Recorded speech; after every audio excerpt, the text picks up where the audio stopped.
Hello बच्चों। तो अभी जो है हम लोग एक नए क्वेश्चंस के ऊपर बात करने वाले हैं और ये जो क्वेश्चंस है वो क्लास 10 का है, चैप्टर फर्स्ट रियल नंबर।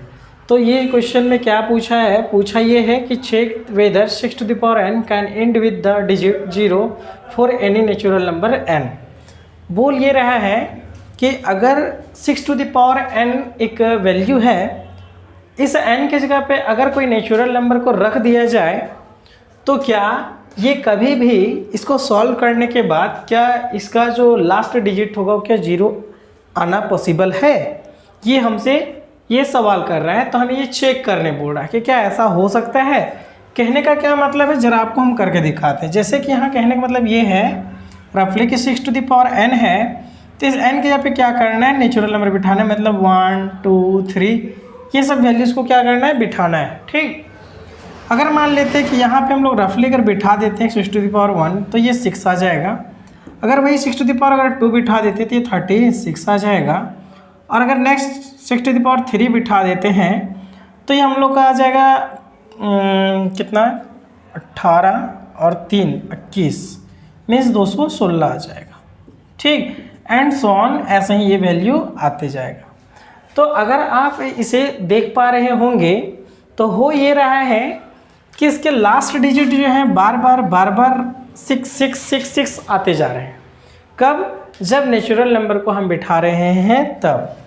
तो क्या ऐसा ये पॉसिबल है कि कभी 0 आए?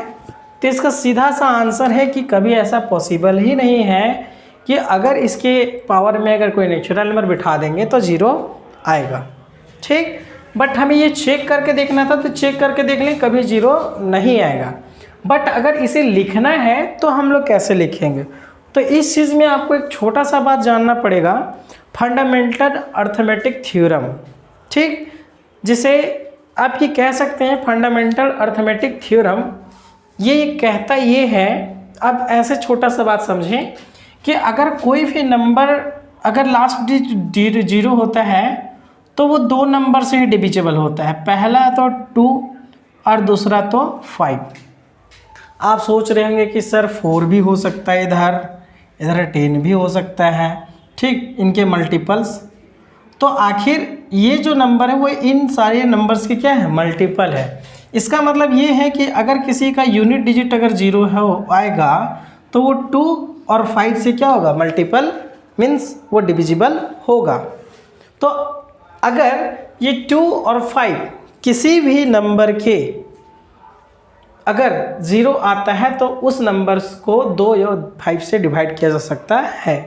तो एक चीज़ आपको देखने को मिलेगा क्या, जैसे कि मान लेते हैं 10 0 से समाप्त हो रहा है। अगर इसे आप फैक्टराइज करते तो ये आएगा 2 इंटू 5। तो ज़रा देखिए, तो ये 2 से डिविजिबल है, 5 से भी डिविजिबल है। अगर इसी प्रकार अगर हम 6 को यहाँ फैक्टराइज करें और अगर इसके मल्टीपल में मीन्स बोल सकते हैं कि जब इसे फैक्टराइज करें और इसके फैक्टराइज के जो वैल्यूज़ हैं उनमें 2 और 5 शामिल हो जाएं, दोनों शामिल होने चाहिए 2 और 5। ठीक, चाहे इसके पावर कुछ भी हो, इसका पावर मान लें n है, इसका पावर m है। ये 1-2 बार भी आ सकते हैं, रिपीटेबल हो सकते हैं। अगर ये इन दोनों वैल्यूज़ के फैक्टराइज को अगर ऑक्यूपाइड करता है, मीन्स इसमें आता है, तो ये कह देंगे कि ये जो वैल्यू है उस वैल्यू में जब n नेचुरल नंबर बैठेगा तो ये एंड विथ 0 होगा।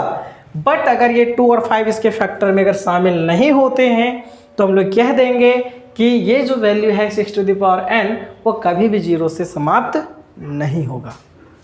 मतलब बच्चों, तो आपको हम यहाँ पे इसे सॉल्व करके दिखाते हैं। जैसे आपको यहाँ पे ऐसे रफली हमने आपको करके दिखाया कि 6 का पावर n में अगर ये नेचुरल नंबर बिठा दे रहे हैं तो ये वैल्यू कभी भी समाप्त नहीं हो रहा है, पहला बात। दूसरा बात हमने ये बताया कि अगर कोई भी नंबर का यूनिट डिजिट अगर 0 होता है तो या तो 2 से या तो 5 से वो डिविजिबल होता है।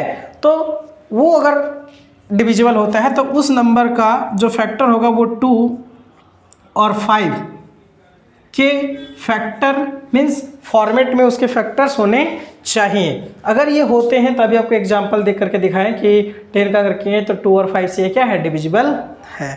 ठीक, तो यहाँ पे अगर 6 का फैक्टराइजेशन करते हैं और अगर 2 और 5 अगर दोनों शामिल हैं तो ये ऑब्वियस बात है कि वो जो होगा नंबर वो 0 से समाप्त होगा। अगर ये दोनों ही शामिल नहीं हो, दोनों में से एक भी मिसिंग हो गया तो हम ये कह देंगे कि ये जो है ये हमारा 0 से मीन्स इसका जो लास्ट डिजिट होगा, जब यहाँ नेचुरल नंबर बिठाएंगे तो इसका जो सॉल्व करने वाला जो लास्ट डिजिट होगा वो 0 नहीं आएगा। ठीक, तो चलिए हम लोग सॉल्व करते हैं और देखते हैं कैसे इसको सॉल्व किया जा सकता है। तो चलिए हम लोग शुरू करते हैं।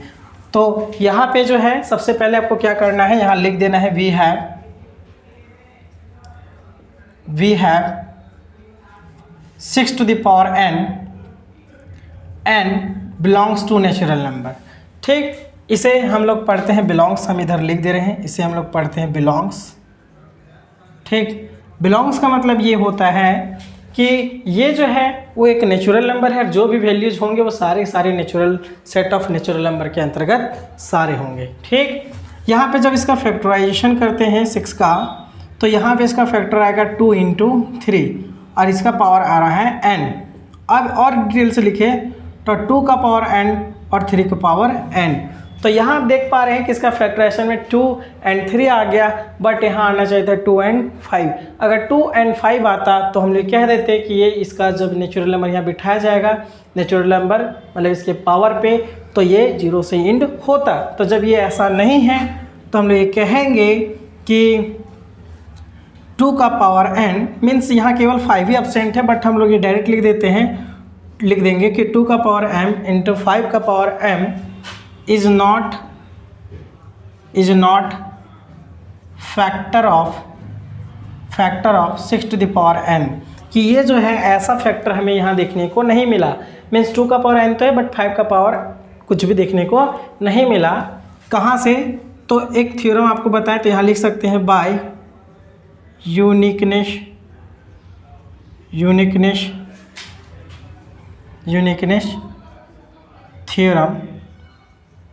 Theorem by uniqueness theorem. Hence यहाँ लिख दीजिए कि 6 to the power n belongs to n cannot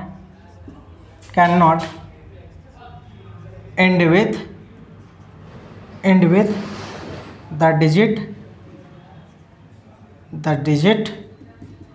0।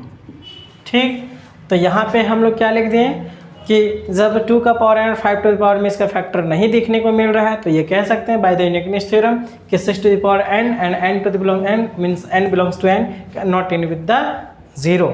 By uniqueness theorem कहने का मतलब क्या है कि जो हमने आपको अभी समझाया कि जब किसी भी नंबर का फैक्टराइज कर रहे हैं और उसके फैक्टराइजेशन में 2 और 5 अगर नहीं शामिल हो रहे हैं मीन्स उसके प्राइम फैक्टराइजेशन में, तो उससे वो डिविजिबल नहीं होगा जब ये शामिल नहीं होंगे। इसलिए यहाँ पे लिख दें बाय यूनिकनेस थ्योरम। ठीक है बच्चों, तो ये समझ में आ गया होगा, ये उम्मीद करते हैं। जिसे हम लोग बिलोंग्स पढ़ते हैं। ठीक है, आपका इधर लेफ्ट में मीन्स राइट साइड में लिखा हुआ है।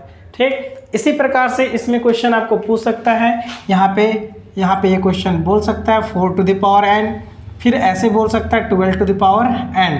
तो आप इसे भी इसी रोल से सॉल्व आप कर सकते हैं। तो उम्मीद करते हैं कि आप इस तरह से सॉल्व करके बाकी क्वेश्चंस को भी आप कर सकते हैं। ठीक है बच्चों, तो मिलते हैं हम लोग नेक्स्ट वीडियो में नेक्स्ट लेक्चर के साथ। बहुत बहुत धन्यवाद इस वीडियो को देखने के लिए। ठीक है, थैंक यू।